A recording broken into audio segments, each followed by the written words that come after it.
Hi guys, welcome to day 8 of December Daily 2023. I'm using the die cut reeds to create the number 8, and I created two bases because it's going to be a fold out. And what's going to happen is I'm going to put these two pieces on top of each other, and it's going to have, I guess, like 3 pages that are going to fold out. And I'm going to use this dot stencil from Tim Holtz in order to give a little bit of pizzazz to this white background. And I have chosen to use two inks from Ali Edwards. I believe it is, I think, Pendleton and Mackenzie. And this artist tape is what I have started to use as kind of like a washi tape.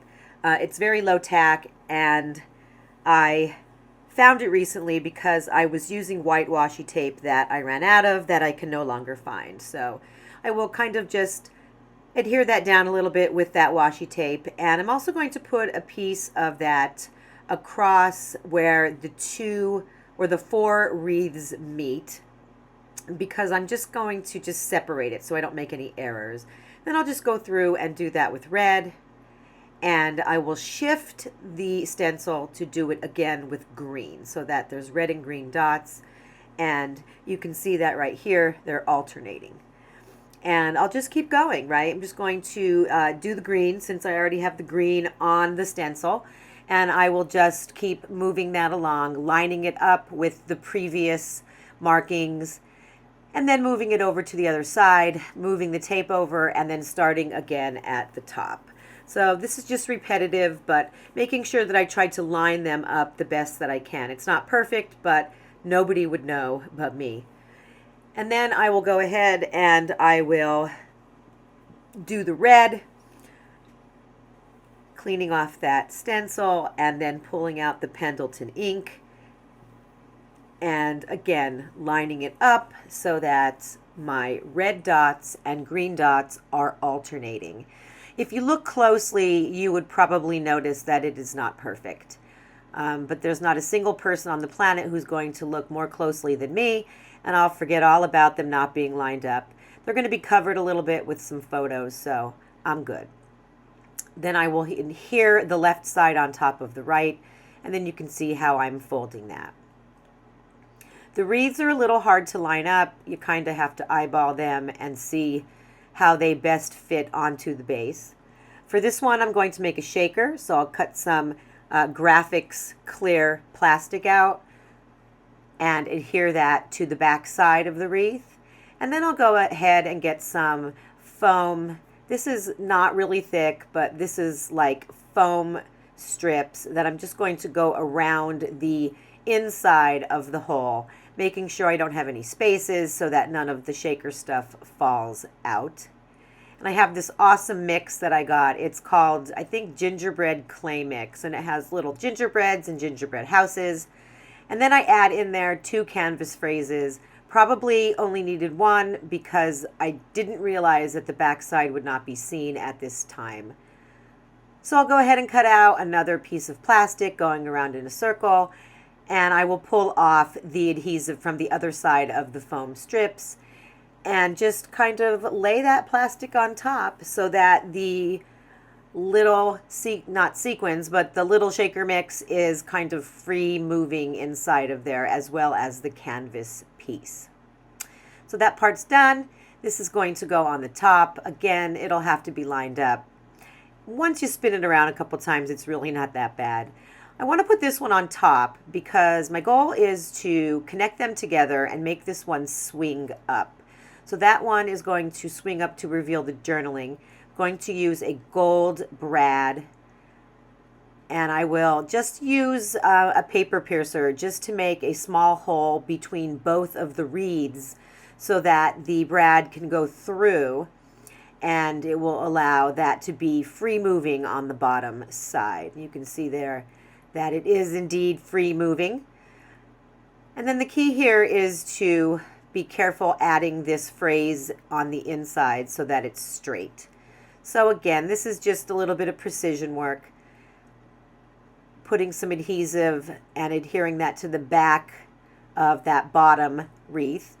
And then underneath is going to go this. And I realized that my journaling was formatted and covered by the wreath. So had to go and reprint so that there's a little bit of space at the top so that when the wreath goes up, none of my journaling is concealed. So again, errors, you fix them, you move on. I'll use a little bit of score tape here to adhere the top wreath to the base. And remember, the bottom one is not going to be adhered because it will be able to swivel open. So once I get this, I'm going to flip that around to have that closer to me. And then I'll get that on there nice. And there you go. Very, very fun. Love it. So super excited. Here are my photos of my little nieces and nephews doing their gingerbread houses. And I am just going to go ahead and adhere those. I think I kind of alternate. I put the top photo on with the bottom photo overlapping the top, and then I do the opposite on the other side. Bottom photo first, and then the top photo overlapping that one. Not a big deal, just something I decided to do. Have these letters from Ali Edwards, just pulled some out, different colors and then white. And I eventually end up settling on just doing the white letters. I wanted to mix it up a bit, but just wasn't happy with how they didn't stand out so much. So the white kind of seemed to stand out the most. So I'll move them around a little bit, trying to figure out where they are best positioned.